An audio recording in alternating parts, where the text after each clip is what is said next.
নমস্কার, আমি পূরবী। তোমাদের সামনে আবার একটা নতুন ভিডিও নিয়ে চলে এলাম। এটা একটু লং ভিডিও। তো এখন বাজে 2:30। তো দেখতে থাকো। কি রান্না করব এটা না ভেবে পাই না। তো আজকে বাঁধাকপি আছে, সানডে মার্কেট থেকে কেনা হয়েছিল বাঁধাকপি। তো বাঁধাকপি দিয়ে মাছের মাথা দিয়ে করি আজকে। শুধু শুধু নষ্ট হবে বলো বাঁধাকপিটা? বন্ধুরা, বাঁধাকপি কাটছি, পাতাকপি। কেন বলো তো, কেন কাটছি বাঁধাকপিটা? পরে দেখাচ্ছি সবটা। বাঁধাকপি দিয়ে কি হবে না হবে সবটা দেখিয়ে দেব, পরে আসছি। তার আগে বাঁধাকপিটা একটু ভাপিয়ে নিচ্ছি জলে। ভাপিয়ে না নিলে খেতে ভালো হয় না, দেখবে কেমন যেন একটা গন্ধ গন্ধ লাগে। খুব বেশি ফোটাবো না, একদম গরম জলে ধুয়ে নেওয়া যায়। তো বসিয়ে দিয়েছি ইন্ডাকশানে। কড়াইয়ে ধোঁয়া উঠে গেছে। তো চলো মাছগুলো ভেজে নিই এবার। দাঁড়াও।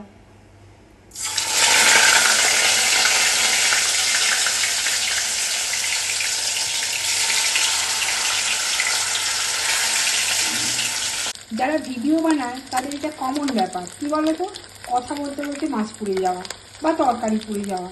তো আমারও আগে একটু মাছটা পুড়ে গেল, দেখো। তো কড়াই গরম হয়ে যাওয়ার পরে মাছের মাথাগুলি ভালো করে ভেজে নিলাম। নিয়ে কড়াই গরম হয়ে যাওয়ার পরে 5 ফোড়ন, কাঁচা লঙ্কা, পেঁয়াজ, হলুদ, নুন যে যেখানে ছিল সব কিছু দিয়ে দিলাম। একটু কাঁচা লঙ্কাটা বেশি দিলাম, বেশ বাঁধাকপি ঝাল ঝাল হলে ভালো লাগে। যদিও মিষ্টিও খায় অনেকে, কিন্তু আজকের আমার মুখটা ভালো লাগছে না, তাই একটু ঝাল ঝাল করবো বেশ কাঁচা লঙ্কা অনেকগুলোই দিই। তারপর বাঁধাকপিগুলো দিয়ে দিলাম। এই বাঁধাকপির এই মাছের মাথা দিয়ে বাঁধাকপির তরকারিটা না আমার মা ভীষণ ভালো করতো, মা যে কী মশলা দিত তা আমি একটুও জানি না সত্যি। কিন্তু সেই বাঁধাকপির তরকারিটা যেন একটা অমৃত সমান খেতে হতো। আমাদের বাড়িতে যদি কোনো গেস্ট আসতো, কোনো গেস্ট এসছে হয়তো, আমার মা না মানে মাকে বলতো, রিকোয়েস্ট করতো, যারা আমার মার হাতে এই বাঁধাকপি দিয়ে মাছের মাথা দিয়ে তরকারিটা খেয়েছে, মাছের তেলও দিত মা তার সাথে, তারা অনেকেই না রিকোয়েস্ট করতো যে ওই বাঁধাকপির তরকারিটা বানাবি তো, আর মা বানাতো। তো ওটা এত ভালো খেতে হতো। তারপর আমি মুড়োগুলো দিয়ে দিলাম, দিয়ে বেশ প্রেশার কুকারে 2-4টে সিটি ফেলে দিলাম। তারপরে দিলাম একটু আদা, রসুন, জিরে, ধনিয়া সব একসঙ্গে বেটে দিলাম। ঠিক মায়ের মতো হয়তো করতে পারবো না, তবে ওই আর কি চেষ্টা করি। খেতে ইচ্ছে হয়েছে মাছের মাথা দিয়ে বাঁধাকপি। সচরাচর আমি বানাই না মাছের মাথা দিয়ে বাঁধাকপি, কিন্তু আজকের বেশ মনে হলো শীতকাল, বেশ কচি মতো বাঁধাকপি পাওয়া যাচ্ছে। হ্যাঁ, টমেটোও দিয়ে দিয়েছিলাম। তো আজকে বানিয়ে দেখি না, সেরকম টেস্ট জানি হবে না, অসম্ভব হওয়াটা। মা যেন একটা অসাধারণ সুন্দর, এইটা আমার মা না খুব সুন্দর ডিমের ডালনাও বানাতো। আমার মেয়ে তো আমার মায়ের হাতে রান্না খেতে ভীষণ ভালোবাসে।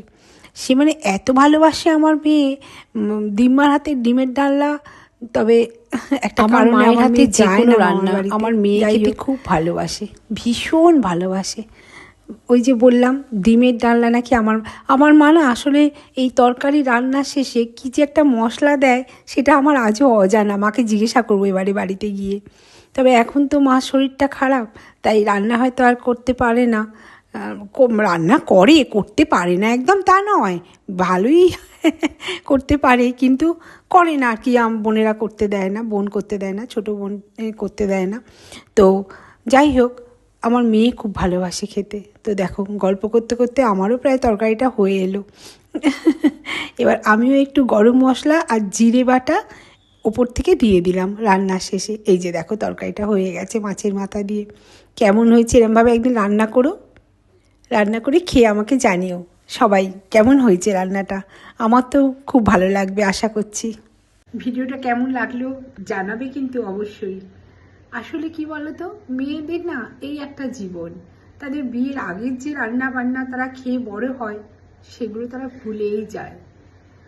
কারণ সেই সময় তারা শিখবে কি করে, তখন তারা স্কুল কলেজে পড়ে বা বাপের বাড়িতে থাকা, তখন বিয়ে হয়নি, মা বাবারা বা কেউ বাড়ির রান্না বান্নার দিকে তাদের যেতেই দিত না, এখনো দেয় না। তো সেই জন্য তাদের শেখা হয় না ঠিক করে। ওই মাকে ফোন করে, কিন্তু সেই যে মুখের স্বাদটা লেগে থাকে সেটা কিন্তু ভোলা যায় না, তাই না? তো অনেক সময় ফোন যায় না, হয়তো রান্না করছি সেই সময় মাকে ফোন দেব বা কাউকে ফোন দেব, বাড়িতে যার কাছে খেয়েছি রান্নাটা সে ফোনটাই গেল না। তো সে যাই হোক, আমি আজকে ভিডিওটা শেষ করছি এখানে। টাটা।